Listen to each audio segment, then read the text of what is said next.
Good morning, Nigerians, and you are welcome back to This Morning on ITV.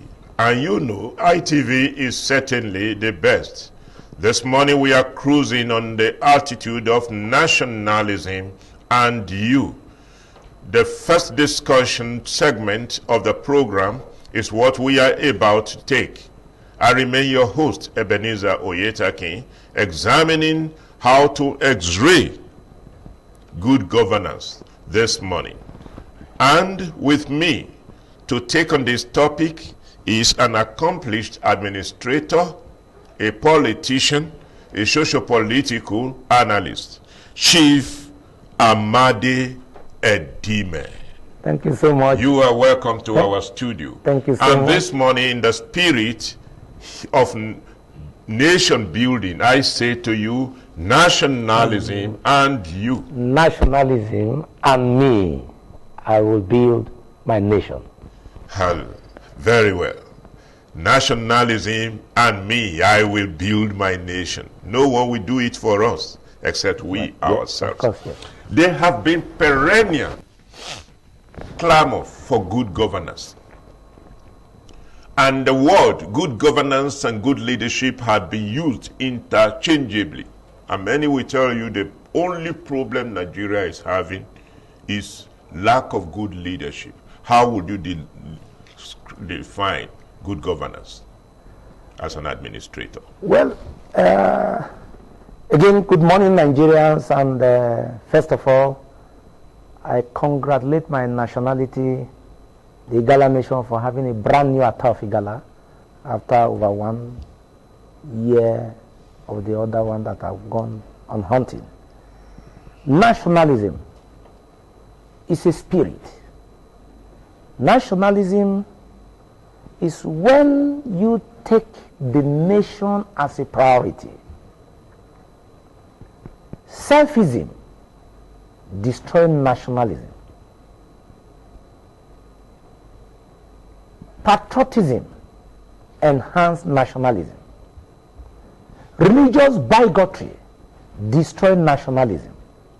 Sectionalism destroys nationalism. Nationalism is when you carry a spirit that you can make the nation great. America is doing well because every American believes that he is the one to make America great. Think of what to do for the nation and not what the nation can do for you.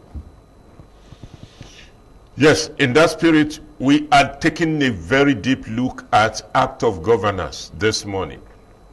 Say, good governance. How would you define good governance? You said a system is said to be good, or a government is said to be good, or good governance can be seen as a system that is complying or bringing succor to the led. A good governance is a system that brings security, both physical and food security. A good governance is a system that can place our orientation to nationalism. For example, as it is, we need a strong ethical reorientation to drop down further the issues of insecurity. We need ethical reorientation to believe that corruption is supposed to be eliminated from the system to work. So good governance does not lie on one person. Good governance is all-encompassing. Every citizen is supposed to see himself or herself as a potential leader or an indices for egalitarian society. So for a system to be said to be good, a lot of factors are responsible. For those at the helms of affairs, they are supposed to superintend over the activities in all sectors, ranging from human capital, investment, social development, security, defense, and all of them. So, if you can have the capacity to harness them and bring prosperity, wealth, defense, security to the people, that system is said to be governed in a good way, and we say it is good governance. Very well. Very well. Now, let us take it from the current of expectations between the government and the governed. From the times you have entered politics till now, how would you measure the performance of Nigerians' leaders vis-a-vis the yearning of the people for good governance within the expectations, the current of expectations? Yeah. There are factors that are salient. Today, you can rate the current administration good in some areas in the economy. But you see, the challenge of this nation does not start today. The crisis we are facing is in the people.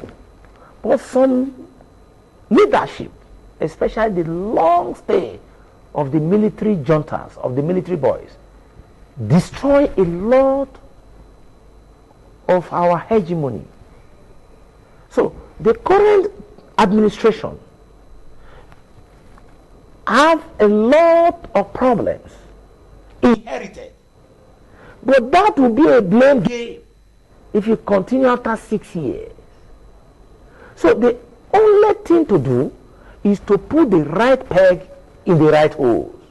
For example, sir, my country and I supposed to be a reorientation champion by National Orientation Agency.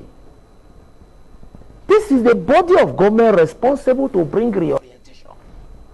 Are they doing that? No, I don't know when last I heard their name again. It's an agency under the Federal Ministry of Information. But we can't see them again. If you're a good teacher, teach well. If you're a lawyer, do well. That was during MAMSA. I don't think anybody can remember the DG of any national orientation agency after MAMSA. After this Jerry Ghana. Quite unfortunate. And it's unfortunate. So, the matter in the nation does not lie only in the leadership as it is now. For example, the APC came to power using the issues of insecurity, which means there was insecurity on the ground before they came in. Who generated the insecurity is left for details of the security operatives. And the thing continued to grow wings. And they took over inherited the insecurity, battling with the insecurity. Well, it is unfortunate that till now it has not stopped, because the masses are part of the insecurity.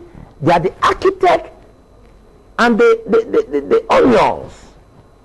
The masses? How so? Because the masses will say the government and the one that are not doing enough. See something, say something. Aiding and abetting. When you aid and abet a criminal, you are breeding the criminality to a very high proportion. These people are staying in our various communities. They are staying in our various communities. So the systemic problem is that you may give information to police. You don't even know if the police is part of the cartel. A lot of trouble. So we need a decisive action. A decisive action to quell a lot of crises. If not, we are still sitting on a time bomb. Now, still riding on the X-ray in good governance, what it should entail.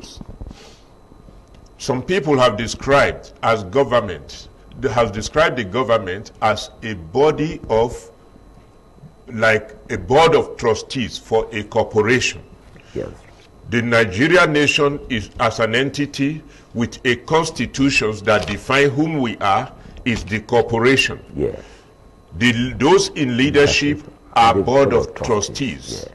Which means they are entrusted to manage our interest. Effective management of this interest, either the management of our diversities in order to produce the needed strength, or the management of the economy in order to create economy that can warehouse all of us and make us comfortable, yeah. or other interests as such. How much of this dynamic management have you seen to justify the qualification of a good governance? You see, number one, as a board of trustee, your responsibility is to handle this company called Nigeria with a spirit of equity, transparency, fairness, justice.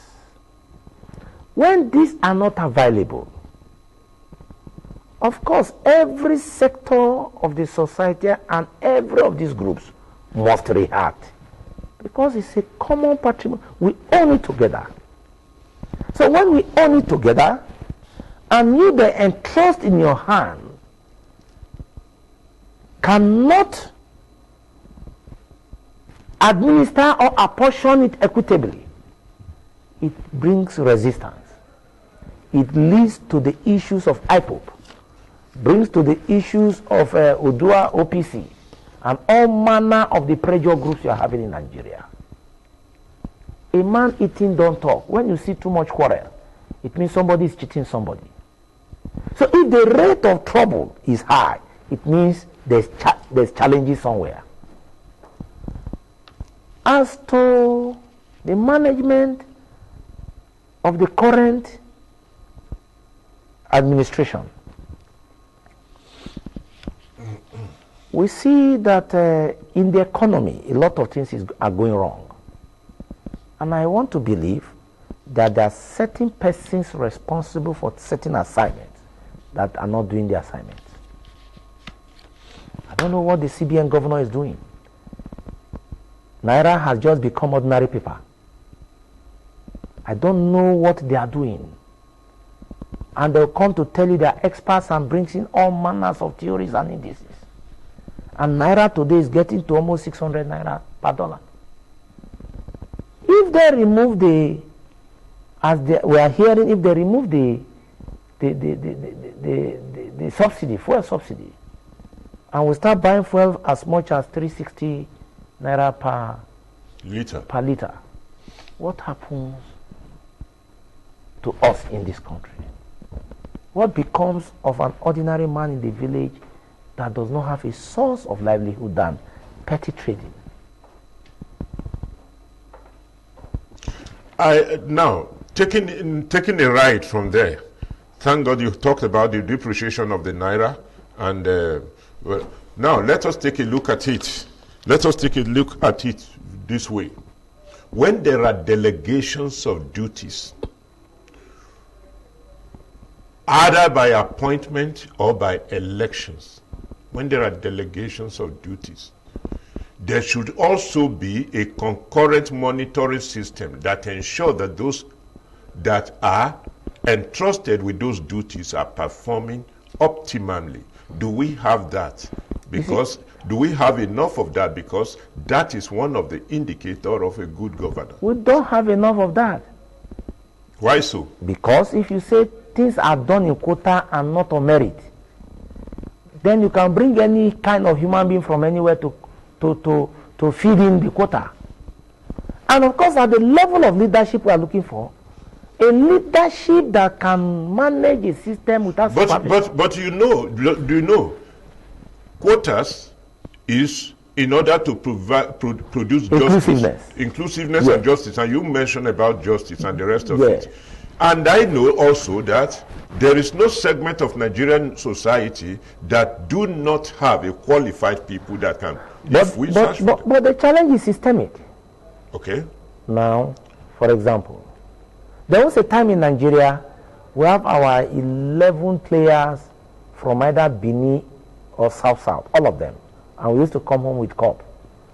We win World Cup, we win all manner of things, Siasia and co. At a point, quota setting.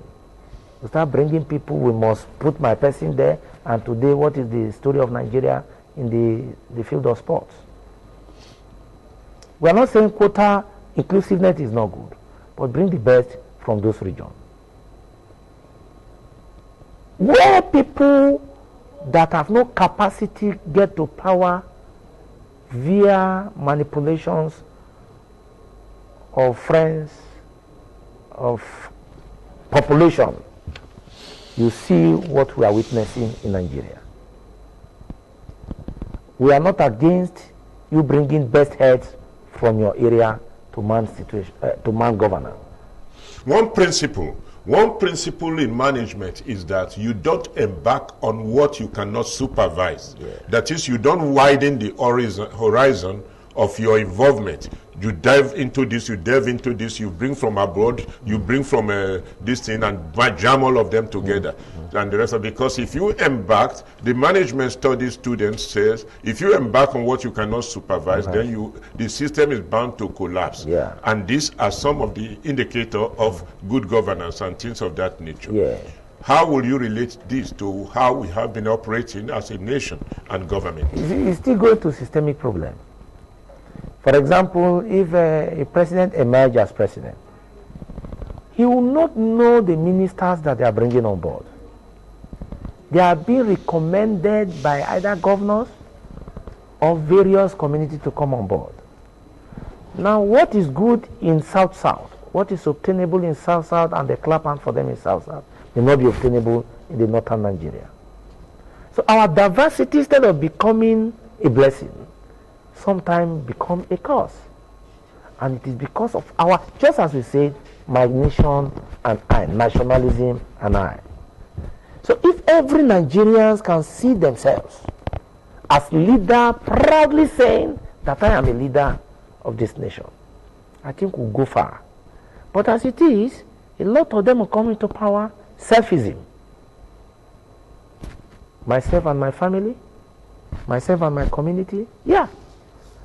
So, if you are trying to drag us to lay blame on the leadership, there have never been a leadership in this nation that have no confrontation from opposition because they want to come. Now, mind you, there have never been a day from our independence that naira value have superseded dollar value.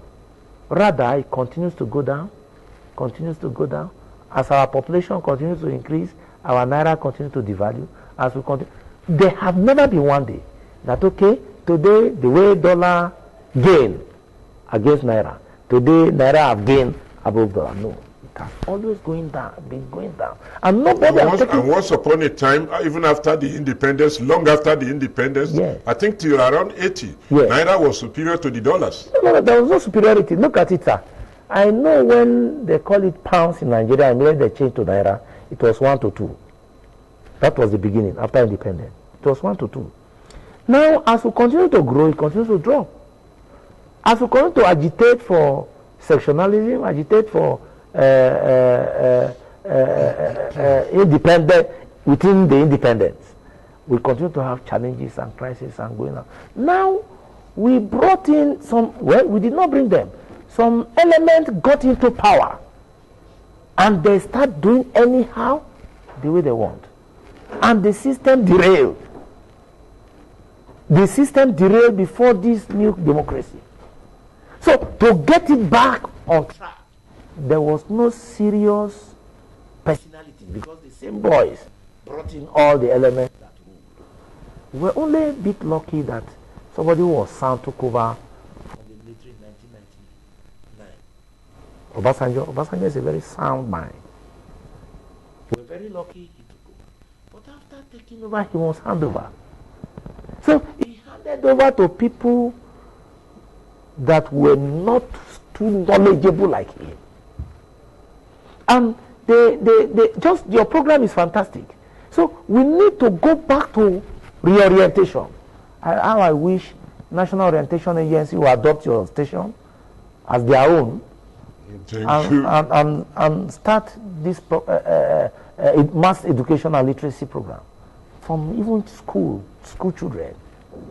So the matter is tougher than what we are talking election. Now, one element in good governance, even at a company level, is feedback mechanism. Capacity to harness the responses of the people to your leadership will help you to propel a better order. Do we have that? They catch the leadership. Criminals around the system will catch the leadership for them not to know what is happening.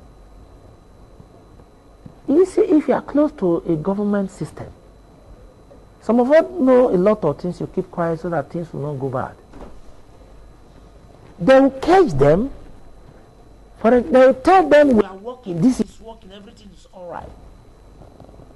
So until the leader move out of that cage, you can't get anything. And that is why it is always good to get very young people that are highly decisive in government. Very young people that are highly decisive in government. You know, when I was growing up, I was a unionist. And I know the type of spirit we use. When you marry, have one child, 2 children, 3, 4, 5, your spirit to fight goes down. Not to talk when you become a grandfather. So leadership globally, right from the time of the prophets, is always given to young people that are energetic, smart, and sharp. But we have seen some elderly people that also engineer a change that are so dynamic that remains sustainable. Somebody like Ayatollah Ruhollah Khomeini of Iran, you know the kind of nation they have built out of Iran through his engineered revolution. How would you compare that? Fantastic. Wouldn't people tell you that it is not about age, but about inner content? No, what we are saying is inner content is good. Most of them. Let me tell you, we are not saying when young people are in power, elderly people will not bring ideas that will run the system. What I mean is this. A system like a country, to be on the run to supervise and check, is supposed to be for somebody who has energy. But the brain box, the think tank, are supposed to be those that have experience. America, those that rules America are not Clinton and all those ones that you see in power. They have think tank. Where's our think tank? If you invite an APC person, a government that is APC, if you invite a PDP person to a function, this country, they will tell you that he has sold out. In government, they say don't take appointment, they don't go into the advisory council. If you advise them, they succeed, they'll use it to campaign tomorrow. So they don't even, opposition will not even want the government to succeed because they want to take over power. And the interest is not for national development. It's for their pocket development. If your interest is for national development, why can't we put our head together to ensure we solve Nigeria's problem? I remember during the Shagari era, Chief Obafemi Awolowo always advised potently. He will state the economic direction and he will state the alternative. And I think because of that, Shagari conferred on him the Grand Commander of the Federal Republic, which is a title meant for a president. I think he's the only one who was never a president. These are nationalists. And the rest of these are nationalists. So how did we degenerate away from there that oppositions and those in government no longer knew how to draw the line of nationalism? It's unfortunate, unnecessary agitation and quiz for power. This religion they are bringing into politics and sectionalism just because they want to get power and go to steal. My brother, if you want to lead, you will suffer in leadership. So, Awolowo and co were focused. These are people that love Nigeria. These are people that love. They don't even put too much interest of their tribe. Their language is Nigeria. Their tribes is Nigeria. But you see, the challenge we are having today is tribe. language today. For example, if you dare, let me just digress a little.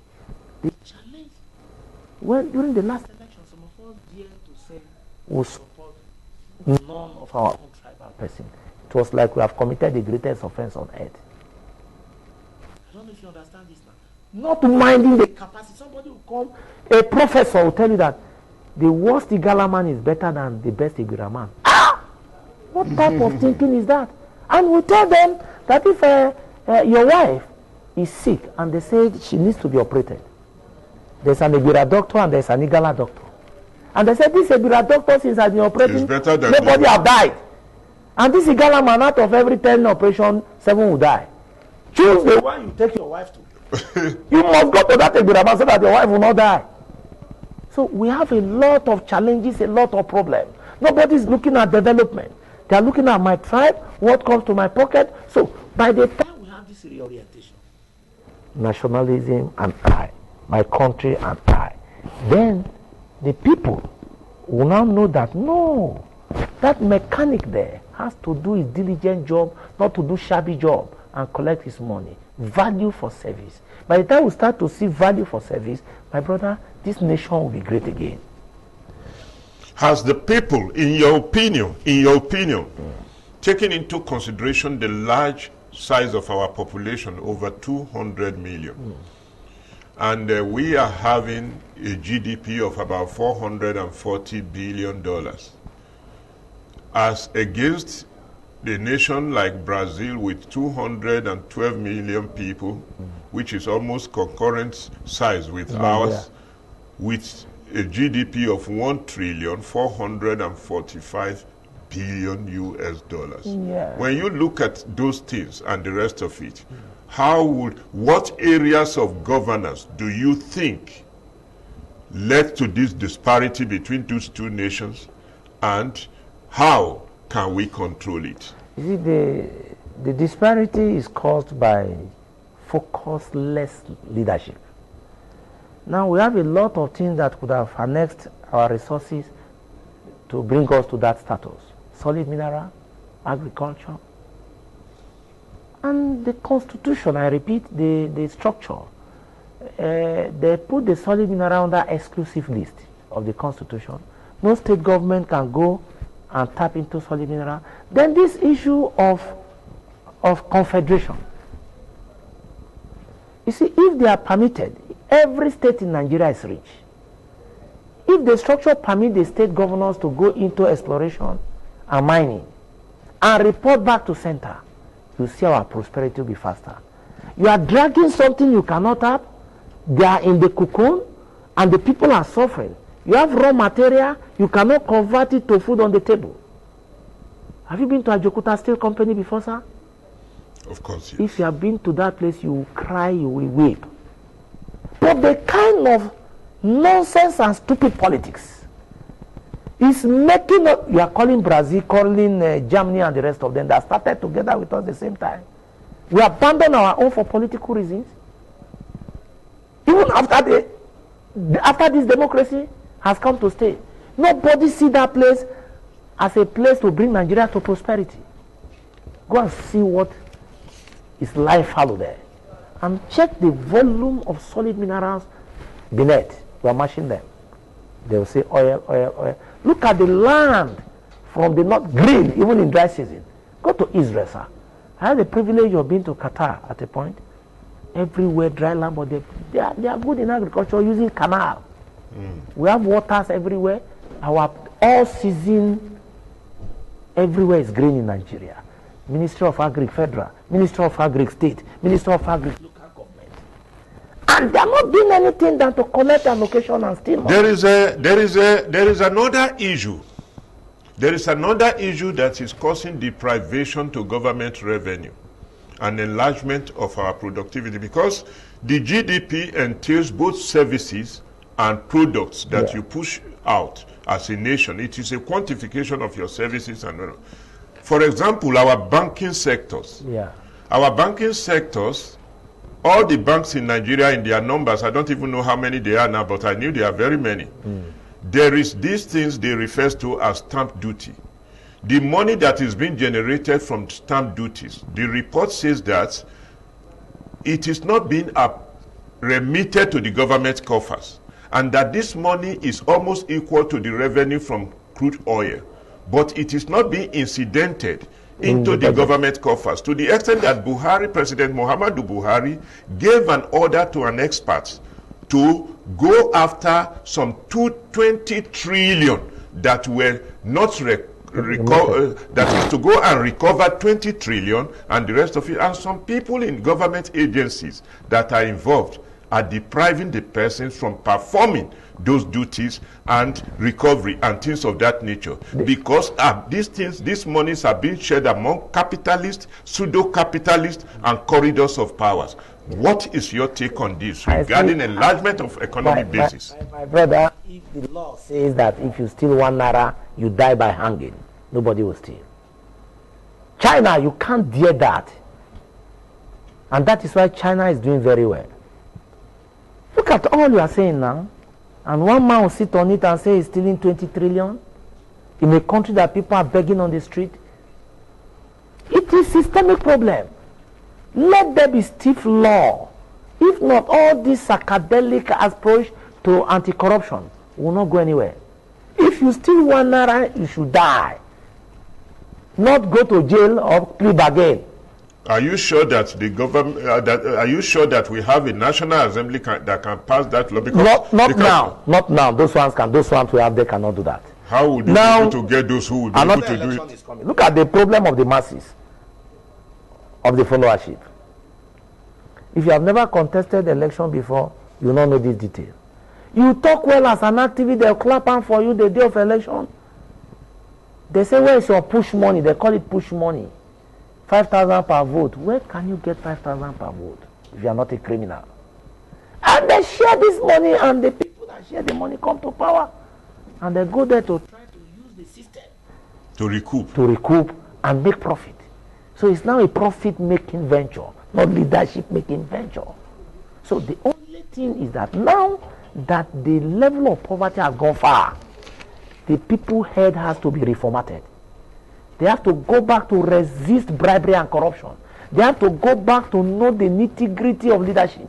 You understand what I mean? So by the time they resist them, we have seen few places that there was resistance against institutions, but not even up to 5% of this nation can do that yet.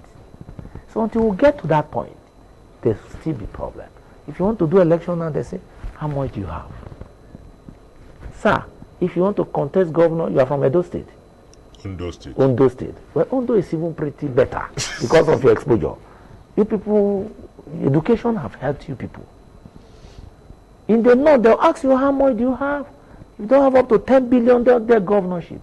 They state that they're asking a candidate to come and bring 10 billion. How much is the allocation? How much is their revenue generation? So the man will come and do all manners. To be a president of Nigeria, if you don't have up to 100 billion, don't even start it. Now, I don't know if you get what we are saying. So the cost of election that bring them to power and the mindset of the people that comes to power. Trying to round up on X-raying good governance. In the spirit of our national anthem and pledges, how do we reculture ourselves to enact a system, a governing system that the people can not only perceive but seen to be working in consonance to best practices in good governance? You see, the only way is to be transparent, to be just, to be fair. Let the system be all-inclusive, and let the best heads be gathered to do the job, not minding who and where the leader is coming from. Let me quickly throw one in. Some people are saying that since men has been leading us, let us look for women to be our president or in governorates and the rest of it. Maybe we will experience better leadership. But Do you share that view? Sometimes that view may be correct. We have had several ministers of finance in Nigeria. The few we had, during their time, they tried their best. Okonjo Iweala, fantastic. This other woman, what is her name? Adeosun, fantastic. And they are women. And we are having Zainab there now. And Zainab is not even doing badly. It's only that she's sitting down and the thing is running. And I don't know whether the Minister for Finance have anything to do with the CBN. Because these are critical areas. The CBN, all the time I say, what are they doing? They say regulation. But I don't know what they are regulating, and everything is destroyed. You have a paramount governor there. Yeah. The governor that can award contract is a government on its own. So it's like Adeosun now is collecting taxes and distributing to ministries and different states. If not, since we have been having women in those areas, things tend to be better than when men were there. So any place... Can women contend with the kind that of... That is the challenges. They cannot... Systemic... They are feminine. They are feminine people. If a woman dares it, okay, how can a woman be out of the husband's house the way we go out all through the night in different strategic meetings? Maybe the husband has to escort him. As a PA or something like that. So strategic partnership. Yeah, so that is the challenges of the women. Very well, we have been talking about extreme good governance. It is not unattainable, but let us culture ourselves in such a way that we align our purposes, our actions, our deeds to the pledges and national anthems of our nation. We have been talking with Chief Amade Edima, a socio-political analyst and a politician and administrator par excellence. Thank you for being our guest today, and we hope when we have the chance to beckon on you again, you will avail us. We can keep going on and on this matter and the rest of it. Good governance is a very important anchor for transparent, sustainable national development. Don't change the channel. We are coming up with the second segment of discourse, still on This Morning on ITV. Nationalism and you.